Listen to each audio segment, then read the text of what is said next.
In the last few years, the purchase of football players has changed many times, and the rich name seekers have come to football and have made it more expensive, which has led to enormous losses first for the club, and then finances make interesting things happen in the world of football stories, but big money doesn't always make for success.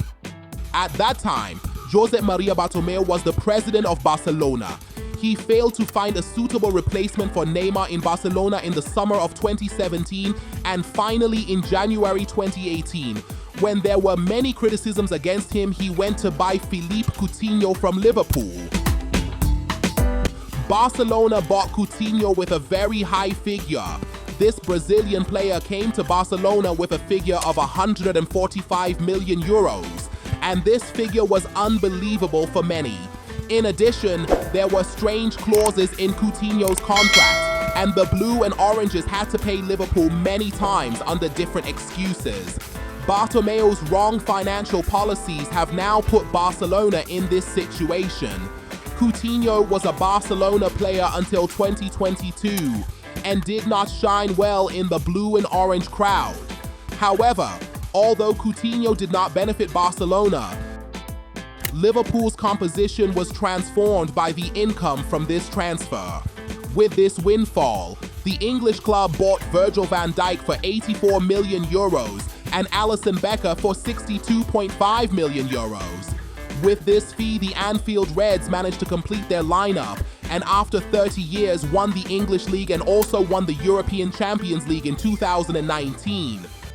Barcelona did not get the desired result by paying this huge amount.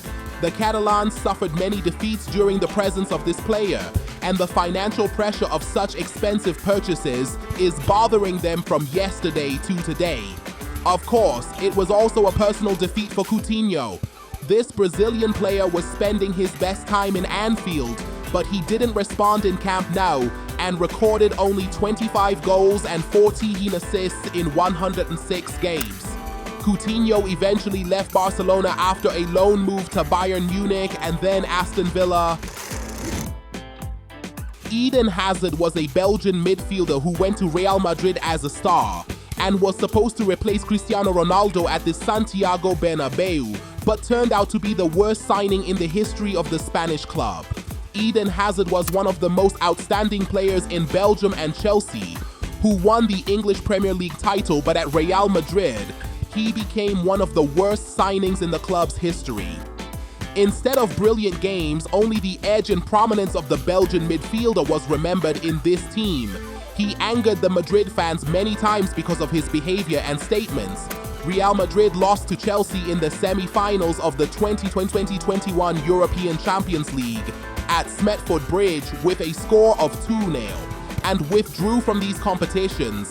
Zinedine Zidane trusted Hazard in this match and put him in the starting lineup, but the Belgian midfielder played a poor game. However, his behavior after the final whistle angered the fans the most. He walked up to his former teammates to greet them and was seen giggling with Zuma in the picture that was released. It was as if he was not part of the team and was not upset by Real Madrid's elimination. A few hours later, Hazard posted a message on his personal page and apologized to Madrid fans. He wrote, "I didn't want to anger the team's fans. It was always my dream to play for Real Madrid and win with this team." The Belgian midfielder spent his best time in Chelsea and was considered a star in the football world. That's why Obi Mikel's comment was surprising. Hazard's former teammate at Chelsea called him the laziest player he has seen during his career. The Real Madrid midfielder was repeatedly criticized for his weight. In the summer of 2019, when Hazard signed a contract with Real Madrid, he gained 10 kilos during the holidays, but he was able to return to his previous weight in 10 days. And finally, Eden Hazard said goodbye to the world of football in 2023. Kaká is one of the best Brazilian players in the history of Milan, who played with the Rossoneri from 2003 to 2009 and won 5 trophies, including the Serie A Championship, the Italian Super Cup, the European Champions League, the European Super Cup, and the Club World Cup. He was able to win the European Champions League with the Rossoneri shirt and win the Ballon d'Or. After shining in Milan in 2009, Kaká went to Real Madrid for 68 million euros and became the most expensive footballer in the world, but he could not perform well in this team, and it became clear that Kaká's best years were behind him. The Brazilian star returned to Milan for free in 2013. This was one of the biggest failures of football in transfers. Kaká was the last player to win the Ballon d'Or before Lionel Messi and Cristiano Ronaldo. Zlatan joined Barcelona in the summer of 2009 to become one of the most expensive transfers in world football. He played 29 games in this team and scored 16 goals to experience one of his weakest sports performances. This year, Ibrahimovic managed to win the Club World Cup with Abi Anari. After some time, he joined Milan on loan due to disagreements with Guardiola, the head coach of the Catalans. Zlatan's one season in Barcelona started well, but ended with failure. He blames Pep Guardiola for this failure. This Swedish superstar says in this regard, Xavi, Iniesta, and others were good kids and their behavior was friendly, but they always accepted what Pep said as a verse, just like students standing in front of their teacher. If we consider most of Manchester's purchases in the past to be a risk for buying young people and talents, the purchase of Di Maria was the purchase of a big and well-known player for Manchester United. The Red Devils moved the Premier League transfer record for Di Maria from Real Madrid for around £60 million and brought the Argentinian player to Old Trafford. The Argentinian winger had won the Champions League when he joined Manchester United and deserved to wear Manchester United's number 7 at the age of 26.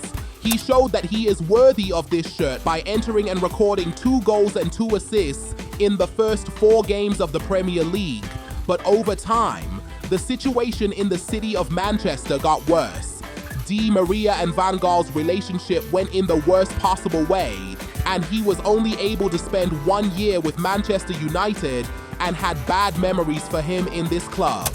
Di Maria revealed after his departure that he had a good scoring process during his time in Manchester United, but after every game and scoring or registering a goal assist, the Dutch coach, regardless of his positive actions, only showed his weaknesses. And this negative trend gradually made him of sufficient motivation to attempt arrest. In it, Fernando Torres had raised his name in Liverpool as one of the best football players in the world and played a very important role in the composition of this team, which at that time was not one of the top powers of English and European football. Chelsea, which was in the offensive line and of course financially, had no problem buying this player. They easily paid the $50 million that the Reds wanted for the Spaniard and signed the player.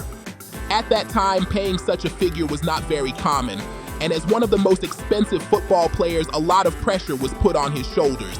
Perhaps this is the reason why this Spanish national player could not be successful in Stamford Bridge, and during the 4 years he wore this team's shirt, he scored 45 goals in 172 games. His important goal against Barcelona confirmed their presence in the 2012 Champions League final, but he could never score more than 8 goals in a season and was a shadow of the world-class front line. This transfer not only caused Chelsea to regret buying Torres, but Liverpool fans also regretted the loss of this player for a long time.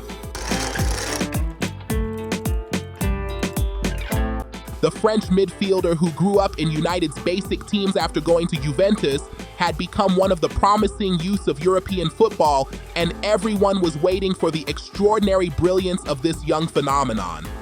After being on the Red Devils bench, Jose Mourinho recruited the player as part of his project to revive the club, and he was welcomed like a hero.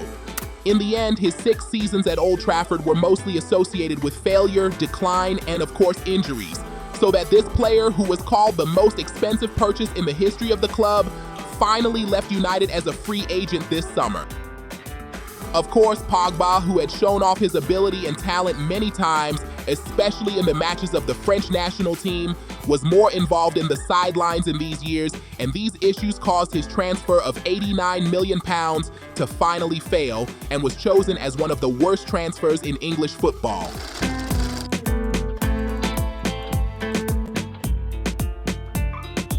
The London Blues have been owned by Roman Abramovich for about 2 decades, and he bought new players many times without accounting. They did not make many mistakes like this. Andriy Shevchenko, who was a prolific scorer in Italy, in his first appearance at AC Milan, he scored 173 goals, and in 6 of his 8 seasons at San Siro, he exceeded 25 goals and won the Ballon d'Or in 2004. Spray in this London team. His excellent run at Milan convinced Chelsea's management that 30 million would be the option to pay at the time. But the more his presence in Stamford Bridge passed, the more they came to the conclusion that buying him was not the right move at all, and they somehow wasted their money. And the main problem was that Shevchenko was Abramovich's own purchase, and Jose Mourinho was not interested in this player. During his time in this English team, the Ukrainian football legend could not meet the expectations, and in the 48 times he wore this team's shirt, only 9 scored a goal, and was called one of the failed purchases of the team. Of course, he faced various injuries during his time in this team and finally returned to Milan. Barcelona has been one of the worst clubs in terms of transfer activity in the last decade. However, Camp Nou has hosted some of the greatest players in football history, including Lionel Messi, Xavi, Andres Iniesta, and Ronaldinho. The talent cultivated at La Masia's academy has somewhat masked Barcelona's poor transfer performance in the past. But now the club's weakness in attracting effective players is more apparent than ever.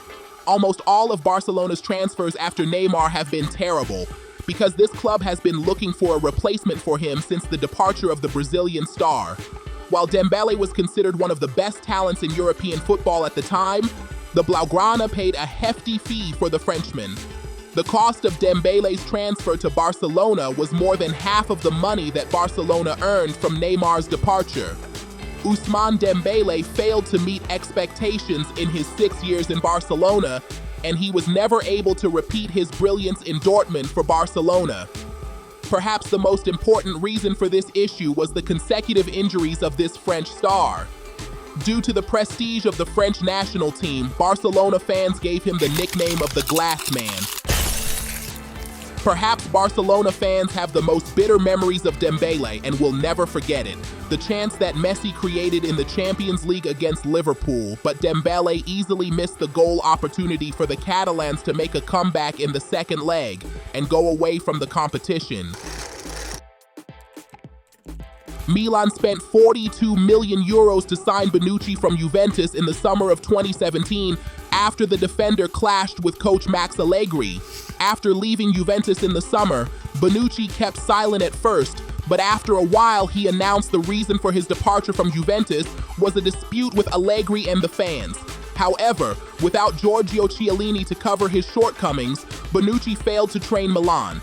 His mistakes were obvious from the beginning.